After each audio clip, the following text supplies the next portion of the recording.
സ്പെയിനിലെ ബാഴ്സലോണയിലെ ആർക്ക് ദേ ട്രയംഫ് എന്ന ചരിത്ര നിർമ്മിതി കണ്ട ശേഷം അതിന്റെ മുറ്റത്തുകൂടി നീണ്ടുകിടക്കുന്ന വലിയ മാളിന്റെ ഒരു വശത്തുകൂടി യാത്ര തുടരുകയാണ് ഞങ്ങൾ. ടൂറിസ്റ്റുകളുമായി എത്തിയ ധാരാളം ബസ്സുകൾ ഇവിടെ പാർക്ക് ചെയ്തിരിക്കുന്നത് കാണാം. ടൂറിസ്റ്റുകളുടെ ഒരു ആകർഷണ കേന്ദ്രം കൂടിയാണ് ആർക്ക് ദേ ട്രയംഫ്. നേരെ മുന്നിൽ ഒരു കെട്ടിടം കാണാം. കാസിൽ ഓഫ് ദ 3 ഡ്രാഗൺസ് എന്നാണ് അതറിയപ്പെടുന്നത്.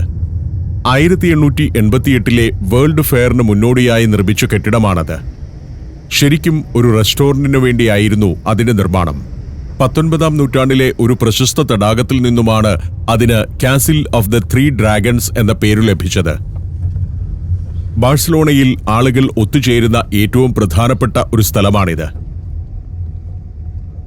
അഡ്വക്കേറ്റ് തോമസും അദ്ദേഹത്തിന്റെ ഭാര്യ അഡ്വക്കേറ്റ് ജീനുമാണ് ഈ വഴികളിലൂടെയൊക്കെ കൊണ്ടുപോകുന്നത്.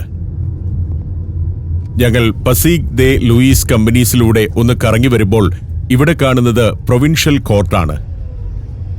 സീനിയർ ജുഡീഷ്യൽ അഡ്മിനിസ്ട്രേറ്ററായ ഗവൺമെന്റ് സെക്രട്ടറി ഓഫ് പ്രൊവിൻഷ്യൽ കോർട്ടിന്റെ ഓഫീസും ഇതിലുണ്ട്. അതിന്റെ മുൻഭാഗം ഇതാണ്. അതിമനോഹരമായ ഒരു ക്ലാസിക് നിർമ്മിതി. കോടതി കെട്ടിടമാണെങ്കിലും അതിന്റെ ഒരു ഭംഗി എടുത്തു പറയേണ്ടതാണ്. ഇവിടുത്തെ ബസ്സുകൾ പോലും അതിമനോഹരമാണ്. നാച്ചുറൽ ഗ്യാസ് കൊണ്ടോടുന്ന ബസ്. സിറ്റി സർവീസ് നടത്തുന്ന ബസ്സാണ്. നല്ല തിളങ്ങുന്ന വണ്ടി. ഇത്തരത്തിലുള്ള പൊതുഗതാഗത സംവിധാനങ്ങൾ ഉള്ളതുകൊണ്ട് അധികം ആളുകൾ കാറുമായി ഇവിടെ നിരത്തിലിറങ്ങാറില്ല. എന്റെ കൂടെയുള്ള തോമസും ജീനുമൊന്നും കാറുമായി വരാറില്ലെന്നാണ് പറഞ്ഞത്. ഞാൻ ശ്രദ്ധിക്കുന്ന വേറൊരു കാര്യം ഇവിടുത്തെ സ്ട്രീറ്റുകളാണ്. നേർരേഖ പോലെയാണ് ഓരോ തെരുവും. നൂറ്റാണ്ടുകൾക്ക് മുൻപ് തന്നെ വളരെ ശാസ്ത്രീയമായി ഒരുക്കിയ സ്ട്രീറ്റുകൾ. വീതിയുള്ള നടപ്പാതകൾ ഇരുവശത്തും. നീളത്തിൽ ഒരു ചരട് പിടിച്ചതുപോലെയാണ് തെരുവുകൾ. കെട്ടിടങ്ങൾക്കെല്ലാം മിക്കവാറും ഒരേ ഉയരമാണ്. ഡയഗണലായി വന്നു ചേരുന്ന സ്ട്രീറ്റുകൾ ഇടയ്ക്കുണ്ട്. എങ്കിലും ആകാശത്തുനിന്ന് നോക്കുമ്പോൾ ഈ നഗരത്തിലെ സ്ട്രീറ്റുകളുടെ സംവിധാനം അതിമനോഹരമാണ്. പ്രേക്ഷകർ ബാഴ്സലോണ നഗരത്തെ ഗൂഗിൾ മാപ്പിൽ ഒന്ന് ക്ലോസപ്പിൽ നോക്കിയാൽ അത് മനസ്സിലാകും. തെരുവുകളിലൂടെ കുറേ ദൂരം സഞ്ചരിച്ചു. ഇപ്പോൾ ഇവിടുത്തെ പ്ലാസ ദെ കത്തലോണിയ എന്ന സ്ഥലത്തേക്കെത്തി. ഇവിടുത്തെ പ്രമുഖമായ ഒരു സ്ക്വയറാണ് പ്ലാസ ദെ കത്തലോണിയ. ഫൗണ്ടനുകളും മറ്റുമായി മനോഹരമാക്കിയ ഒരു പ്ലാസ. ഇവിടെ 1-2 കാഴ്ചകളുണ്ട്. അവിടേക്കെല്ലാം പോകാനാണ് തീരുമാനം. വഴിയരികിൽ ബൈക്കുകൾ പാർക്ക് ചെയ്തിരിക്കുന്നു. പ്ലാസ ദെ കത്തലോണിയയിലൂടെ പോകുമ്പോൾ അതിന്റെ ഓരങ്ങളിൽ ഒരേ ഉയരമുള്ള നിരവധി കെട്ടിടങ്ങൾ കാണാം. ഹോട്ടലുകൾ, വലിയ മാളുകൾ, സൂപ്പർ മാർക്കറ്റുകൾ എന്നിവയെല്ലാം ആ കെട്ടിടങ്ങളിൽ പ്രവർത്തിക്കുന്നു. വണ്ടി പാർക്ക് ചെയ്യാൻ വേണ്ടിയാണ് തോമസ് കൊണ്ടുപോകുന്നത്. നേരെ മുന്നിലൊക്കെ വളരെ പ്രൗഢമായി പല കെട്ടിടങ്ങളും കാണാം. വമ്പൻ ഹോട്ടലുകളൊക്കെയാണ് അവയിൽ പ്രവർത്തിക്കുന്നത്. ശനിയാഴ്ചയുടെ വൈകുന്നേരമാണ്. തെരുവുകളിൽ നല്ല തിരക്കാണ്. ഷോപ്പിങ്ങിന് വന്നവരും കുടുംബമായി ഡിന്നർ കഴിക്കാനെത്തിയവരും കലാകാരന്മാരുമെല്ലാം നിറഞ്ഞൊഴുകുന്നു. ഈ തെരുവുകളിൽ കാറുകൾ വളരെ കുറവാണെന്നതാണ് ഏറ്റവും രസകരമായ കാര്യം. ആളുകൾ പൊതുഗതാഗത സംവിധാനം പരമാവധി ഉപയോഗിക്കുന്നു. കൂടാതെ നടക്കുകയും ചെയ്യുന്നു. ഈ ഭാഗത്തെല്ലാം ഭൂമിക്കടിയിലൂടെ മെട്രോ ട്രെയിൻ സർവീസുണ്ട്. ദിവസേന 12 ലക്ഷം ആളുകൾ അതിൽ യാത്ര ചെയ്യുന്നു. കൂടാതെ ഇത്തരം സിറ്റി ബസ്സുകളും ഓടുന്നുണ്ട്.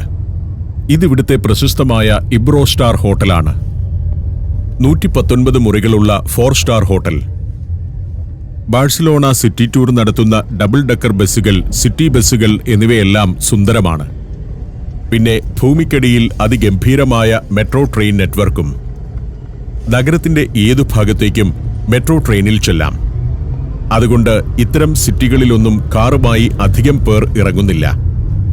നമ്മുടെ നഗരങ്ങളിലും ഈ മട്ടിലാണ് ആകേണ്ടത്. യൂറോപ്പിലെ ഏറ്റവും ആസൂത്രിതമായി പണിത മനോഹരമായ സിറ്റികളിലൊന്നാണ് ബാഴ്സലോണ. നമുക്ക് നന്നായി ഇഷ്ടപ്പെടും. കാർ ഓടിക്കൊണ്ടിരുന്നു. ഈ നഗരഹൃദയത്തിൽ കാർ എവിടെ പാർക്ക് ചെയ്യുമെന്ന് ഞാൻ ചിന്തിച്ചിരിക്കുമ്പോൾ ഇതാ റോഡ് നേരെ ഭൂമിക്കടിയിലേക്ക് പോകുന്നു. ഇതാണ് ഈ നഗരങ്ങളുടെയൊക്കെ ആസൂത്രണ മികവ്. കെട്ടിടങ്ങൾ തിങ്ങി നിറഞ്ഞ പുരാതനമായ നഗരത്തിലും ഭൂമിക്കടിയിലേക്കിറങ്ങി കാർ പാർക്ക് ചെയ്യാം. അതിന് പണം കൊടുക്കണം. പക്ഷേ പാർക്കിങ്ങിന് സ്ഥലമില്ലാത്ത ഒരു പ്രശ്നം വരില്ല. ഭൂമിക്കടിയിൽ പല നിലകളിലായി നിർമ്മിച്ച പാർക്കിംഗ് കേന്ദ്രം. ശരിക്കും നമ്മുടെ കോട്ടയത്തെ തിരുനക്കര മൈതാനത്തിന്റെ എല്ലാം താഴെ ഈ വിധം പാർക്കിംഗ് സൗകര്യമൊരുക്കാം. കൊച്ചിയിലെ മെറൈൻ ഡ്രൈവിന്റെയും കോഴിക്കോട്ടെ മാനാഞ്ചിറ മൈതാനത്തിന്റെയും അടിയിൽ ഇതുപോലെ പല നിലകളിലായി പാർക്കിംഗ് സൗകര്യമുണ്ടാകണം. മഴ പെയ്താൽ അവിടെ വെള്ളം നിറയില്ലേ എന്ന് ചിലർ ചോദിച്ചേക്കാം. ഇതും മഴ പെയ്യാത്ത രാജ്യമൊന്നുമല്ല. ഇവിടെ വെള്ളം നിറയാതിരിക്കാനുള്ള ടെക്നോളജി ഇന്നത്തെ കാലത്തുണ്ട്. നമ്മൾ പ്രയോഗിക്കുന്ന മണ്ടൻ ബുദ്ധിയല്ല, ശാസ്ത്രബുദ്ധിയിൽ അതിനൊക്കെയുള്ള പ്രതിവിധികളുണ്ട്. തോമസും ജീനും ഞാനും പുറത്തേക്ക് നടന്നു. പുറത്തേക്കുള്ള വഴി കണ്ടുപിടിക്കണം. ഒരു വാതിൽ കണ്ടു. അത് തുറന്ന് നേരെ ഇറങ്ങിച്ചെല്ലുന്നത് പുറത്തേക്കുള്ള പടവുകളിലേക്കാണ്. നഗരഹൃദയത്തിൽ ആയിരക്കണക്കിന് വണ്ടികൾക്ക് പാർക്ക് ചെയ്യാവുന്ന സൗകര്യം ഭൂമിക്കടിയിൽ ഒരുക്കി വെച്ചിരിക്കുകയാണ്. പാർക്കിങ്ങിൽ നിന്ന് കയറി നടന്നു ചെല്ലുമ്പോൾ ഇവിടെ ഒരു മോണ്യുമെന്റുണ്ട്. ഫ്രാൻസിസ്ക് മസിയ മോണ്യുമെന്റ്.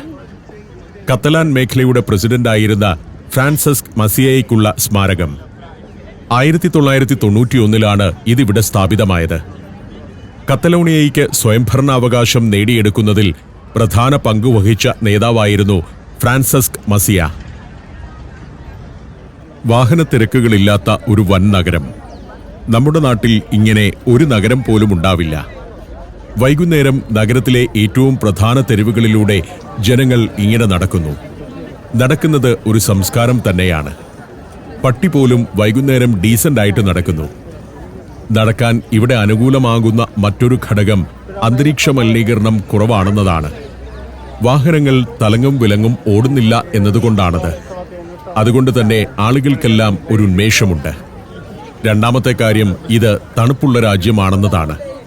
തണുപ്പത്ത് നടക്കാൻ സുഖമാണ്. മൂന്നാമതൊരു കാര്യം കൂടിയുണ്ട്. നടക്കുന്ന സ്ഥലമൊക്കെ വൃത്തിയായി ഒരുക്കി വെച്ചിരിക്കുന്നു എന്നതാണത്. കല്ല് വിരിച്ച നിലം, അതിലൂടെ എല്ലാവരും നടക്കുന്നു. ലാ റാംബ്ല എന്ന സ്ട്രീറ്റാണിത്. അതിന്റെ രണ്ടു വശത്തും ഇതുപോലെ കുറെ കിയോസ്കുകളുണ്ട്. ഗിഫ്റ്റുകളും തൊപ്പിയും ബാഴ്സലോണ ഫുട്ബോൾ ക്ലബിന്റെ പേരുള്ള ടീഷർട്ടും സുവനീറും എല്ലാം വിൽക്കുന്ന കടകൾ. നേരെ അങ്ങനെ നീണ്ടുപോവുകയാണ് കടകളുടെ നിര. ലാ റാംബ്ല സ്ട്രീറ്റ് അങ്ങനെ കടൽ തീരം വരെ കിടക്കുകയാണ്. പ്ലാസ ദെ കത്തലോണിയ മുതൽ കടൽ തീരത്തെ ക്രിസ്റ്റഫർ കൊളംബസ് മോണ്യുമെന്റ് വരെ നീളുന്ന സ്ട്രീറ്റ്. 1 കിലോമീറ്ററിലേറെ നീളമുള്ള ഒരു പെഡസ്ട്രിയൻ സ്ട്രീറ്റാണ്. അതിലൂടെ അങ്ങനെ നടക്കാം. വഴിയരികിൽ ഇതുപോലെ ചില കിയോസ്കുകൾ ഇടയ്ക്കിടെയുണ്ട്. ടൂറിസ്റ്റുകളെ മാത്രമല്ല, നഗരവാസികളെയും ലക്ഷ്യമിടുന്ന കടകളാണ്. ഒരു ഭാഗത്ത് സ്ട്രീറ്റിന്റെ നവീകരണം നടക്കുന്നു. നല്ല വൃത്തിയായിട്ടാണ് കിടക്കുന്നത്. എങ്കിലും അത് വീണ്ടും നവീകരിക്കുകയാണ്. അതൊക്കെ തന്നെയാണ് ഇത്തരം നാടുകളുടെ പ്രത്യേകത. ഓരങ്ങളിലെ കെട്ടിടങ്ങൾക്കെല്ലാം ക്ലാസിക് ഭാവമാണ്. ഞാൻ അതൊക്കെ കണ്ടങ്ങനെ നടക്കുമ്പോഴാണ് പുതിയൊരാൾ രംഗപ്രവേശം ചെയ്തത്. ഇത് നോറ. ജീനിന്റെയും തോമസിന്റെയും മകളാണ് നോറ. രണ്ടാമത്തെ മകൾ. എന്തോ ആവശ്യത്തിന് വന്നപ്പോൾ ഇവിടെ വെച്ചാണ് യാദൃശ്ചികമായി അച്ഛനെയും അമ്മയെയും എന്നെയും കണ്ടുമുട്ടുന്നത്. നേരത്തെ പറഞ്ഞിരുന്നതൊന്നുമല്ല. ആഹ്ലാദത്തോടെ നോറയും ഞങ്ങളുടെ കൂടെ കൂടി. ഞങ്ങൾ നടത്തം തുടർന്നു. ഇവിടെ ഒരു മാർക്കറ്റുണ്ട്. അത് കാണാനാണ് പോകുന്നത്. രസകരമാണ് ഈ നടത്തം. ആളുകളെല്ലാം നടക്കുന്നു. ഇത് ഇവിടുത്തെ പ്രമുഖമായൊരു പള്ളിയാണ്. മാരേ ദേ ദിയു ദേ ബേദലഹേം എന്ന പള്ളി. 1835 സ്ഥാപിതമായ പള്ളിയാണ്. തെരുവിൽ കല്ല് വിരിച്ച ഭാഗം ഇങ്ങനെ നീണ്ടുകിടക്കുന്നു. ഇരുഭാഗത്തും മരങ്ങൾ വളർന്നു നിൽക്കുന്ന സ്ട്രീറ്റ്. ഇവിടെ പൂക്കൾ വിൽക്കുന്ന കുറേ ആളുകളുണ്ട്. വൈകുന്നേരം കാമുകന്മാർ കണ്ടുമുട്ടുമ്പോഴോ അല്ലെങ്കിൽ അച്ഛനമ്മമാരെ കാണാൻ വീട്ടിലേക്ക് പോകുമ്പോഴോ ഇവിടുത്തുകാർ ഒരു പൂച്ചെണ്ട് കയ്യിൽ കരുതും. മാറി താമസിക്കുന്ന മക്കൾ അച്ഛനമ്മമാരെ കാണാൻ പോകുന്നത് തന്നെ ഒരു ചടങ്ങാണ്. നേരത്തെ അപ്പോയിന്റ്മെന്റ് എടുത്തിട്ടാണ് ചെല്ലുക. നടന്ന് ഞങ്ങൾ ലാ ബൊക്കേറിയ എന്ന സ്ട്രീറ്റിലേക്കെത്തി. സെന്റ് ജോസഫ് മാർക്കറ്റ് എന്നാണ് ഇത് ഔദ്യോഗികമായി അറിയപ്പെടുന്നത്. മെർക്കാറ്റ് എന്ന് മുകളിൽ ബോർഡുണ്ട്. മെർക്കാറ്റ് എന്നാൽ മാർക്കറ്റ് തന്നെ. ഇതൊരു കവേർഡ് മാർക്കറ്റാണ്. 1 നൂറ്റാണ്ടിലേറെയായി ഇതേ മേൽക്കൂരയ്ക്ക് കീഴിൽ ഈ മാർക്കറ്റ് പ്രവർത്തിച്ചു വരുന്നു. നാട്ടുകാർ വന്ന് സാധനങ്ങൾ വാങ്ങിയിരുന്ന മാർക്കറ്റ്. നാട്ടുകാർക്കുള്ള സാധനങ്ങളാണ് ഇവിടെ വിൽക്കുന്നതും. എന്നാൽ ഏറെ ചരിത്രമുള്ള ഈ മാർക്കറ്റ് കാണാൻ ടൂറിസ്റ്റുകൾ ഇവിടെ വരുന്നുണ്ട്. നല്ല കളർഫുള്ളായ മധുര പലഹാരങ്ങൾ വിൽക്കുന്ന ഒരു സ്റ്റാളാണ്. കയറി ചെല്ലുമ്പോഴേ കാണുന്നത് പലതരം മധുര പലഹാരങ്ങൾ. ഇത് കണ്ടു നിൽക്കുന്നത് തന്നെ രസമാണ്. ഇവിടുന്ന് അങ്ങ് തുടങ്ങുകയാണ് മാർക്കറ്റ്. 300-ലധികം സ്റ്റാളുകളുണ്ട് ഇവിടെ. 1840-ലാണ് ഈ മാർക്കറ്റിന്റെ നിർമ്മാണം തുടങ്ങിയതെന്നാണ് ചരിത്രം. പഴങ്ങൾ വിൽക്കുന്ന സ്റ്റാളുകൾ കാണുക. ചെറി ഉൾപ്പെടെയുള്ള പഴങ്ങൾ രസകരമായി നിരത്തിവെച്ചിരിക്കുന്നു. അവിടെ വെച്ച് തോമസിനെയും ജീനിനെയും കണ്ടപ്പോൾ ഒരാൾ വന്നു. ഒരു കടയുടെ ഉടമസ്ഥനാണ്. ഇവരുടെ ഒരു പരിചയക്കാരനാണ് ആൾ. തോമസ് അദ്ദേഹത്തെ എനിക്കും പരിചയപ്പെടുത്തി. വർഷങ്ങളായി തോമസും ജീനും ഈ ഫ്രൂട്ട്സ് കടക്കാരനിൽ നിന്ന് പഴങ്ങൾ വാങ്ങുന്നതാണ്. ഇന്ത്യക്കാരെ വലിയ ഇഷ്ടമാണ് സ്പെയിൻകാർക്ക്. വീണ്ടും നടക്കുമ്പോൾ ഇറച്ചിക്കടകളുടെ സമീപത്തേക്കാണ് എത്തുന്നത്. ചോര ഇറ്റുവീഴുന്ന രീതിയിലല്ല ഇവിടുത്തെ കടകളിൽ ഇറച്ചി തൂക്കിയിടുന്നത്. കുറെയൊക്കെ പ്രോസസ് ചെയ്ത ഇറച്ചിയാണ്. ഇത് പന്നിയുടെ കുറകാണ്. കാലോടുകൂടി വെട്ടിയെടുത്ത ഭാഗം അതങ്ങനെ കെട്ടിത്തൂക്കിയിട്ടിരിക്കുന്നു. വൃത്തിയായി പ്രോസസ് ചെയ്തതാണ്. അത് മുറിച്ച് ആവശ്യാനുസരണം കൊടുക്കും. അതിൻ്റെ സ്ലൈസ് ചെയ്ത പീസുകളും അകത്തു വെച്ചിട്ടുണ്ട്. നാച്ചുറൽ ഫീഡിംഗ് നടത്തിയ പന്നിയാണെന്ന് എഴുതി വച്ചിരിക്കുന്നു. 2005-ൽ വാഷിംഗ്ടണിൽ നടന്ന ലോക മാർക്കറ്റ് കോൺഗ്രസിൽ ലോകത്തെ ഏറ്റവും മികച്ച മാർക്കറ്റായി തിരഞ്ഞെടുത്തത് ഈ ചന്തയെയാണ്. കത്തലാൻ ഭാഷയിൽ ബോക്ക് എന്നതിന് ആട് എന്നാണ് അർത്ഥം. പണ്ട് മാർക്കറ്റിൽ ആട്ടിറച്ചി വിൽക്കുന്ന ധാരാളം കടകൾ ഉണ്ടായിരുന്നതിനാലാണ് ഇതിന് ലാ ബൊക്കേറിയ എന്ന പേര് വന്നത് എന്നാണ് ഒരു വിശ്വാസം. എണ്ണ വിൽക്കുന്ന ഒരു സ്റ്റാളിനടുത്തേക്കെത്തി. ഒലിവ് ഓയിലും അതുപോലെയുള്ള പലതരം എണ്ണകളും മനോഹരമായ കുപ്പികളിൽ പാക്ക് ചെയ്തു വെച്ചിരിക്കുന്നു. പിന്നെ വിനാഗിരി ഉൾപ്പെടെ അടുക്കളയിലേക്ക് ആവശ്യമുള്ള എല്ലാമുണ്ട്. ഡ്രൈ ഫ്രൂട്ട്സ് ആണ് വേറൊരു ഭാഗത്ത്. മാങ്ങ വരെ ഉണക്കി വെച്ചിരിക്കുന്നു. പിന്നെ ഫ്രഷ് ഫ്രൂട്ട്സുമുണ്ട്. കട്ട് ഫ്രൂട്ട്സിന്റെ പാക്കറ്റുകൾ. ഇതെല്ലാം ഫ്രഷ് ഫ്രൂട്ട്സ് ആണ്. പലതരം പഴങ്ങൾ ഒരു കപ്പിൽ. അത് കുത്തിത്തിന്നാനുള്ള ഫോർക്കും കൂടെയുണ്ട്. ഇത് മീറ്റ് പൈ ആണ്. ഇറച്ചി കൊണ്ടുള്ള പൈ എന്ന വിഭവം. പൈക്കകത്ത് പലതരം ഇറച്ചികളുണ്ടാവും. ബീഫും പോർക്കും ചിക്കനുമെല്ലാം. സാൽമൺ മത്സ്യം കൊണ്ടുള്ള പൈ വരെയുണ്ട് ഇതിൽ. ഇവിടെയൊക്കെ പ്രശസ്തമായൊരു വിഭവമാണ് പൈ. ഇറച്ചി അരച്ച് മസാലയും മറ്റു ചേരുവകളുമൊക്കെ ചേർത്ത് അകത്ത് നിറച്ച വിഭവം. Saudi Arabia, United Arab Emirates, Kuwait. സഞ്ചാരം വോള്യം നമ്പർ 20. ഫുൾ HD-യിലുള്ള അപൂർവ ദൃശ്യയാത്രാ വിവരണ ശേഖരം ഉടൻ സ്വന്തമാക്കാൻ സഞ്ചാരം എന്ന് SMS ചെയ്യൂ. ഫോൺ 9995444222. മാർക്കറ്റിനകത്ത് നല്ല തിരക്കാണ്. ഈ നാട്ടുകാരും ടൂറിസ്റ്റുകളുമെല്ലാം ഉണ്ട് ഇതിൽ.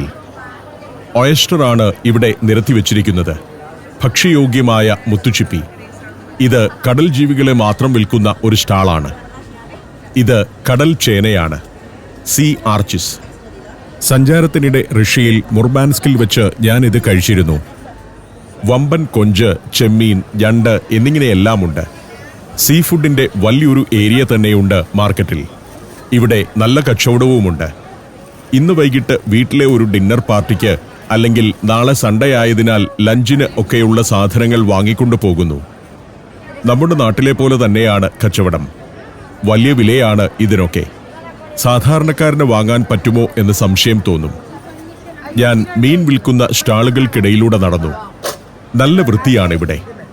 ഒട്ടും ദുർഗന്ധമില്ല. കച്ചവടക്കാരി ഓരോന്നും എടുത്തു തൂക്കുന്നു. ക്രാബാണ് ഒരു സ്ത്രീ വാങ്ങുന്നത്. കടലിൽ നിന്ന് പിടിക്കുന്ന വളരെ നീളൻ കാലുകളുള്ള ഞണ്ട്. അത് തൂക്കം നോക്കി കൊടുക്കുന്നു. കൂട്ടിലിടും മുൻപ് വീണ്ടും ഒന്ന് കാണിച്ചു കൊടുക്കുന്നുമുണ്ട്.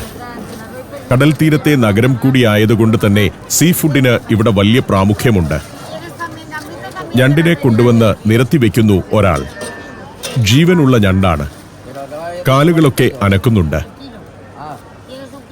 സെറ്റ് ചെയ്ത പാക്കറ്റ് ഫുഡുമുണ്ട് ഇവിടെ. സീ ഫുഡിനൊപ്പം പലവിധ ചേരുവകളായി അതങ്ങനെ പാക്കറ്റിലാക്കി വെച്ചിരിക്കുന്നു. മീൻ വെട്ടി ഒരുക്കി കൊടുക്കുന്ന സ്റ്റാളുകളുമുണ്ട്. നമ്മുടെ മാർക്കറ്റുകളിലെ പോലെ തന്നെ. പക്ഷേ ഒരു വ്യത്യാസം, ഇവിടെയൊന്നും ദുർഗന്ധമില്ല എന്നതാണ്. ഇതിൻ്റെ തൊട്ടപ്പുറത്ത് തന്നെ റെസ്റ്റോറൻറ്റുകളും ഭക്ഷ്യവിഭവങ്ങൾ വിൽക്കുന്ന മറ്റു സ്റ്റാളുകളും പ്രവർത്തിക്കുന്നുണ്ട്. സ്ക്വിഡ്, ഒക്ടോപ്പസ് തുടങ്ങിയ പലവിധ കടൽ ജീവികൾ. പച്ചമീനിന്റെ ഏരിയ വളരെ സജീവമാണ്. സീ ഫുഡിലെ വൈവിധ്യം ഈ സ്റ്റാളുകളിൽ കണ്ടറിയാം. നൂറ്റാണ്ടുകൾക്ക് മുൻപ് കച്ചവടക്കാർ നികുതി വെട്ടിക്കാനായി നഗരത്തിന് പുറത്തു തുടങ്ങിയ മാർക്കറ്റാണ് ഇന്ന് ലാ ബൊക്കേറിയ മാർക്കറ്റായി മാറിയത്. അന്ന് വിൽപ്പന വസ്തുക്കൾ നഗരത്തിലേക്ക് പ്രവേശിപ്പിക്കാൻ നികുതി നൽകണമായിരുന്നു. ഇവിടെ ഒരു മുട്ടക്കച്ചവടക്കാരിയുണ്ട്. മുട്ട വിൽക്കുന്ന സ്റ്റാളിന്റെ കാഴ്ച ശരിക്കും വിരസമാകേണ്ടതാണ്. പക്ഷേ വൈക്കോലും കോഴിയുടെ പ്രതിമകളുമെല്ലാം വെച്ച് കലാപരമായാണ് ഇത് ഒരുക്കിയിരിക്കുന്നത്. ഒരു സിനിമയ്ക്ക് സെറ്റിട്ടതുപോലെയാണ് ഈ കച്ചവടക്കാരി തന്റെ കട ഒരുക്കി വെച്ചിരിക്കുന്നത്. അതാണ് ഇവരുടെ സൗന്ദര്യബോധം. ഇത് ഒട്ടകപക്ഷിയുടെ മുട്ടയാണ്. യമുവിന്റെ മുട്ടയുമുണ്ട്. എല്ലാം കലാപരമായി ഒരുക്കിയിരിക്കുന്നു. ഊഞ്ഞാലാടുന്ന കോഴികൾ. ഇങ്ങനെ വേണം കടയൊരുക്കാൻ. ഒട്ടും കളർഫുൾ അല്ലാത്തതാണ് സാധാരണയായി മുട്ടയുടെ കട. പക്ഷേ ആ മുട്ടക്കടയെ അത്യാകർഷകമാക്കിയിരിക്കുകയാണ് ഇവിടെ. കലാപരമായി എല്ലാം ഒരുക്കി വെച്ചിരിക്കുന്നു ഒരു പെൺകുട്ടി. അടുത്തത് സോസേജുകളാണ്. ഇറച്ചി സോസേജുകൾ. അതും പലതരത്തിലുള്ളതുണ്ട്. ഇവർക്ക് സാൻഡ്വിച്ചുകളും മറ്റും ഉണ്ടാക്കാൻ സോസേജും സ്ലൈസ് ചെയ്ത ഇറച്ചിയും ആവശ്യമാണ്. പന്നിയുടെ കാലിൽ നിന്ന് ഇറച്ചി സ്ലൈസ് ചെയ്ത് ആളുകൾക്ക് കൊടുക്കുന്നു. ഡ്രൈ ചെയ്തു വെച്ച ഇറച്ചിയാണ്. ഫോയറ്റ് എന്ന വിഭവമാണിത്. പരമ്പരാഗത കത്തലാൻ വിഭവമാണ്. പന്നിയിറച്ചി കൊണ്ടുള്ള ഒരു തരം സോസേജ്. കുടുംബസമേതം മാർക്കറ്റിൽ സാധനങ്ങൾ വാങ്ങാൻ വരുന്ന ആളുകളുണ്ട്. സാമ്പിളൊക്കെ രുചിച്ച് അവർ ഓരോ സ്റ്റാളുകളിലൂടെയും കടന്നുപോകുന്നു. ഇത് ബീഫാണ്. ബീഫിന്റെ പല ഭാഗങ്ങൾ മുറിച്ചു വെച്ചിരിക്കുന്നു. മാർക്കറ്റിലെ ഏറ്റവും ആകർഷകമായ ഭാഗം ഇതാണ്. ബാർ ബൊക്കേറിയ എന്ന ഒരു ബാർ. ഇത്തരം ഏതാനും ബാറുകളുണ്ട് മാർക്കറ്റിൽ. ഓപ്പൺ ബാറുകളാണ്. എല്ലാ ഇരിപ്പിടങ്ങളിലും ആളുകളുണ്ട്. അതിനുമപ്പുറം ഇറച്ചിയും മീനും വിൽക്കുന്ന സ്റ്റാളുകൾക്ക് നടുവിൽ ഇങ്ങനെ വന്നിരുന്ന് ഒരു ബിയറോ വൈനോ വിസ്കിയോ കഴിക്കാം. രസമുള്ള ഒരു കാര്യമാണ് ചന്തയിലെ ഈ ബാറിൽ അങ്ങനെ ഇരിക്കുന്നത്. വൈനാണ് കൂടുതൽ പേരും കഴിക്കുന്നത്. സീ ഫുഡ് ഇവിടെ തന്നെ പ്രിപ്പയർ ചെയ്തു തരികയും ചെയ്യും. നല്ല തിരക്കുണ്ട്. ആളുകൾ ബിയറും വൈനുമൊക്കെ കഴിച്ചിരിക്കുന്നു. ചന്തയ്ക്കകത്ത് ഇത്തരം ഒന്നല്ല പല ബാറുകളുണ്ട്. വളരെ പ്രശസ്തമായ ബാർ വരെയുണ്ട്. ഇവിടുത്തെ പിനോച്ചിയോ എന്ന ബാർ അത്തരമൊന്നാണ്. ജുവാനിറ്റോ ബൊയൻ എന്ന ആളായിരുന്നു അതിൻ്റെ ഉടമ. 7-ാം വയസ്സിൽ ഈ മാർക്കറ്റിലെത്തിയ അദ്ദേഹം 75 വർഷക്കാലം പിനോച്ചിയോ ബാറിൽ ചിരിക്കുന്ന മുഖത്തോടെ ആളുകളെ സ്വീകരിച്ചിരുന്നു. ഒരു ബിയർ അല്ലെങ്കിൽ ഒരു റെഡ് വൈൻ വാങ്ങി കുറേശ്ശെ കഴിച്ച് കഥയൊക്കെ പറഞ്ഞ് ആളുകളിരിക്കും. ചന്തയുടെ തീം തന്നെ വ്യത്യസ്തമാണ്. കച്ചവട സാധ്യത എന്നതിനേക്കാൾ ആളുകൾ ഇതെല്ലാം ആസ്വദിക്കുന്നുണ്ട്. അതുകൊണ്ടാണല്ലോ അവർ ഇവിടെ വന്ന് ഇങ്ങനെ ഇരിക്കുന്നത്. ഇത്തരത്തിൽ പല ബാറുകളുണ്ട്. ചന്തയുടെ ഒരു ഭാഗം മുഴുവൻ ഇങ്ങനെയാണ്. അവിടെ കുറേ ആളുകൾ ജോലി ചെയ്യുന്നു. പലതരം വിഭവങ്ങൾ തത്സമയം ഉണ്ടാക്കി നൽകുന്നുണ്ട്. സീ ഫുഡ് വിഭവങ്ങൾ, മാംസം കൊണ്ടുള്ള പല വിഭവങ്ങൾ, അതെല്ലാം ഇവിടെ കിട്ടും. രസകരമായ ഒരു ആംബിയൻസ് ആണിവിടെ. ഞാൻ കരുതിയത് ചന്തയിൽ വന്നിരുന്ന് ഭക്ഷണം കഴിക്കുക വൃദ്ധരൊക്കെ ആയിരിക്കുമെന്നാണ്. പക്ഷേ അങ്ങനെയല്ല. എല്ലാ പ്രായക്കാരുമുണ്ട്. പ്രായമായവരുണ്ട്, പ്രായം കുറഞ്ഞവരുണ്ട്, യുവാക്കളും യുവതികളുമെല്ലാം. അവർ മെനു നോക്കി വിഭവങ്ങൾ ഓർഡർ ചെയ്യും. വൈനോ ബിയറോ ഓർഡർ ചെയ്യും. നല്ല ചുറുചുറുക്കുള്ള ജീവനക്കാരാണ്. ആ വൈൻ കൊണ്ടുവന്ന് കൊടുക്കും. വൈൻ ഒന്ന് മണക്കും, ടേസ്റ്റ് ചെയ്യും. മെനു നോക്കി വിഭവങ്ങൾ തീരുമാനിക്കും. കുറേ ടച്ചിങ്സ് ഇവിടെ സെറ്റ് ചെയ്തു വെച്ചിട്ടുമുണ്ട്. പോർക്ക് റിബ്സും മറ്റു വിഭവങ്ങളുമൊക്കെയുണ്ട്. ഇത് വാങ്ങിച്ചു കൊണ്ടുപോകാം. ഇവിടെ ഇരുന്ന് കഴിക്കുകയും ചെയ്യാം. ഞാൻ മാർക്കറ്റിൽ കുറച്ചു നേരം ചുറ്റി നടന്നപ്പോഴേക്കും കടകളൊക്കെ അടച്ചു തുടങ്ങി. നേരം ഇരുട്ടിയിരിക്കുന്നു. ഞങ്ങൾ വീണ്ടും തെരുവിലേക്കിറങ്ങി. ഈ പ്രദേശത്തെ സ്ട്രീറ്റുകളിൽ വലിയൊരു ശതമാനവും നടക്കാൻ വേണ്ടി മാത്രമുള്ളതാണ്. ഗ്രാനൈറ്റോ മാർബിളോ വിരിച്ച് നിലം സുന്ദരമാക്കിയ തെരുവുകൾ. ബാഴ്സലോണ അതിമനോഹരമായ ഒരു നഗരമാണ്. നമുക്കിവിടം വളരെ ഇഷ്ടപ്പെടും. നല്ല തണുപ്പ്, തെരുവിൽ പരക്കുന്ന കാപ്പിയുടെ മണം. ബാഴ്സലോണയുടെ ആ തെരുവുകളിലൂടെ അങ്ങനെ നടന്നു. ആയിരക്കണക്കിന് മനുഷ്യർ നടക്കുന്നുണ്ട്. ഈ നടത്തം തന്നെ ഒരു അനുഭവമാണ്. വൈകുന്നേരത്തെ നല്ല തണുപ്പിലൂടെയുള്ള നടത്തം. തോമസ് എന്നെ കൊണ്ടുപോകുന്നത് ഇവിടെ ഒരു സംഗതി കാണിച്ചു തരാം എന്ന് പറഞ്ഞാണ്. വെജിറ്റേറിയൻ ഭക്ഷണം കഴിക്കണോ? ഇവിടെ ശരവണ ഭവൻ ഹോട്ടലുണ്ട്. ബാഴ്സലോണയിൽ ശരവണ ഭവൻ ഹോട്ടൽ തുടങ്ങിയിരിക്കുന്നു. നല്ല വട, മസാല ദോശ, നെയ്റോസ്റ്റ് എല്ലാമുണ്ട്. ഏതായാലും ഇവിടെ നിന്ന് ഇന്നിപ്പോൾ എന്തെങ്കിലും കഴിക്കേണ്ട ആവശ്യമില്ല. ഇന്ത്യൻ ഭക്ഷണം ഇന്നലെ കഴിച്ചതാണ്. അതുകൊണ്ട് 2 ദിവസം കഴിയുമ്പോൾ കൊതി വന്നാൽ കഴിക്കാം എന്ന് തീരുമാനിച്ച് ഞങ്ങൾ തിരിച്ചു നടന്നു. ലാ റാംബ്ല എന്ന സ്ട്രീറ്റിലൂടെ നടന്ന് പാർക്കിങ്ങിലേക്ക് എത്തുമ്പോൾ ഇവിടെ ഒരു വാഹനം കിടപ്പുണ്ട്. മൈക്രോ ലീനോ എന്ന ഒരു കുഞ്ഞൻ കാർ. എനിക്ക് ഇത് നന്നായി ഇഷ്ടപ്പെട്ടു. 2 പേർക്ക് യാത്ര ചെയ്യാവുന്ന കാറാണ്. അതിഗംഭീരം. പക്ഷേ ഇവന്റെ വില എത്രയാണെന്നോ? ഏതാണ്ട് 20 ലക്ഷത്തിന് മുകളിൽ വരും. 2 പേർക്ക് ഇരിക്കാം എന്നാണ് വെപ്പ്. പക്ഷേ ഒരാൾക്കേ നന്നായി ഇരിക്കാൻ പറ്റുകയുള്ളൂ. ഇലക്ട്രിക് കാറാണ്. ഞങ്ങൾ പാർക്കിങ്ങിൽ നിന്ന് പുറത്തേക്ക് വണ്ടിയെടുത്തു. ഞാൻ ആലോചിക്കുകയാണ്, കെട്ടിടങ്ങൾ തിങ്ങിനിറഞ്ഞ ഒരു സ്ഥലത്ത് നമ്മുടെ നാട്ടിലാണെങ്കിൽ പാർക്കിങ്ങിന് സ്ഥലമുണ്ടാവില്ല. പക്ഷേ ഇവർക്ക് അതിന് ബുദ്ധിയുണ്ട്. ഈ കെട്ടിടങ്ങളുടെയെല്ലാം അടിയിലും നേരത്തെ കണ്ട വലിയ സ്ക്വയറിനടിയിലും മുഴുവൻ പാർക്കിംഗ് ഏരിയയാണ്. നഗരത്തിൽ ഇനിയും കാഴ്ചകളുണ്ട്. ഞങ്ങൾ സഞ്ചാരം തുടർന്നു.